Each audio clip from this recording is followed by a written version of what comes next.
বরপেটার স্বার্থে বাড়িতে ভয়ঙ্কর সড়ক দুর্ঘটনা।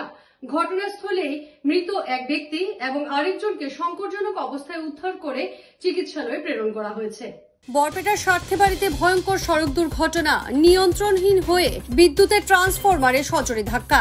স্বার্থেবাড়ির কামারপাড়ায় রাস্তার কাছে থাকা বিদ্যুতের ট্রান্সফরমারে জোরে ধাক্কা মারল একটি বাইক আরোহী।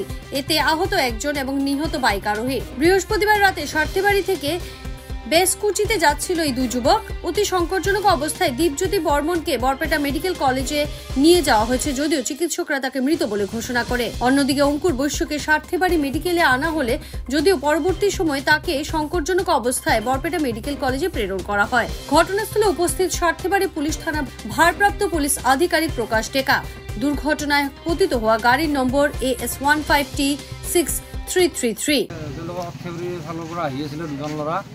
দুই ট্রান্সফর্মার আসলে বরষুণ বতর তো গাড়ি স্লিপ হয়েছে, বহুত বেশি স্পিডতো নাছিলে গাড়ি। তো তাত যিটো ট্রান্সফর্মার আছে ট্ৰান্সফৰ্মাৰটোৰ আপোনাৰ একেবাৰে বেৰিকেড নাই। ইলেক্ট্ৰিচিটি বোৰ্ডে আপোনাৰ বিল বেছিকৈ দিব, 2000-3000 বিল আহিব, কিন্তু ট্ৰান্সফৰ্মাৰ তাত বেৰিকেড নাই। মেইন কথা ট্ৰান্সফৰ্মাৰটোৰ কাৰণে আমি ল'ৰাজন হেৰালোঁ আজি। কাৰণ যদি বেৰিকেড থাকে ইয়াক শ্বৰ্ট নামাৰে, ইয়াতে 11,000 শ্বৰ্ট মাৰিছে, 11,000 হৈছে। আৰু শ্বৰ্টটোতে ইয়াৰ গোটেই মানে কেনেকৈ লাগিলে ট্ৰান্সফৰ্মাৰটোত যাই সিহঁতে খুন্দা হৈছে। তাৰপিছত ই তাত সোমাই ইয়াত মানে বেৰিকেড থাকিলে ই বাচি লৈ খুন্দা খাই সিহঁতৰ তাতে থাকিলোঁ, কিন্তু বেৰিকেড নাই কাৰণে ইয়াতে কাৰেণ্টে মানে শ্বৰ্ট মাৰিছে। আৰু লগৰজন হয়তো ছাইডত পৰিছে, কলৰ পিনে সি বাচিছে, ই তাত ডাইৰেক্ট কাৰেণ্টে মাৰি দিছে। কাৰেণ্টৰ কাৰণে মৰিছে। ইলেক্ট্ৰিচিটি বোৰ্ডৰ কাৰণে ইলেক্ট্ৰিচিটি বোৰ্ড দায়ী সৰ্থেবাৰী ইলেক্ট্ৰিচিটি বোৰ্ড, কাৰণ তেওঁলোকে বিলখিনি ঠিক টাইমত ঠিকে আহিব, কিন্তু কোনটো ট্ৰান্সফৰ্মাৰ এটা বেছিভাগ ট্ৰান্সফৰ্মাৰ তাতে বেৰিকেড নাথাকে, খোলা ট্ৰান্সফৰ্মাৰ। এতিয়া সৰু ল'ৰা থাকে কিবা কোনোবা লাৰি দিলে তাতো সিহঁতো যাব ন। ইটো বাৰু বাইকত গৈছে, ল'ৰা হৈ এইফালে সৰু ল'ৰা বাচ্চা ল'ৰা লাৰি দিয়ে। ল'ৰাজনৰ নাম কি আছে?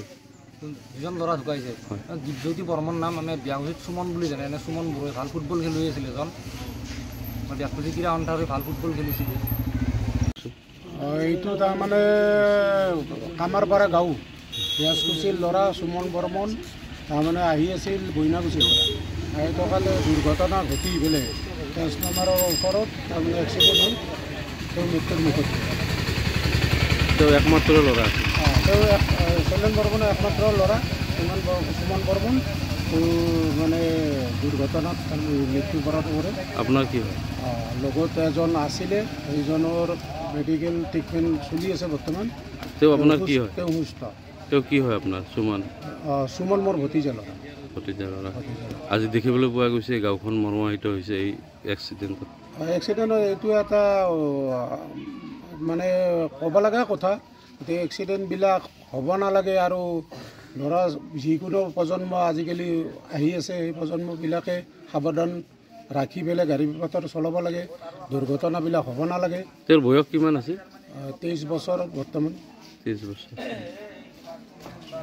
যে কোনো খবৰেৰ জন্য যোগাযোগ কৰুন 7099017330 এবং 7099017110 নম্বৰে।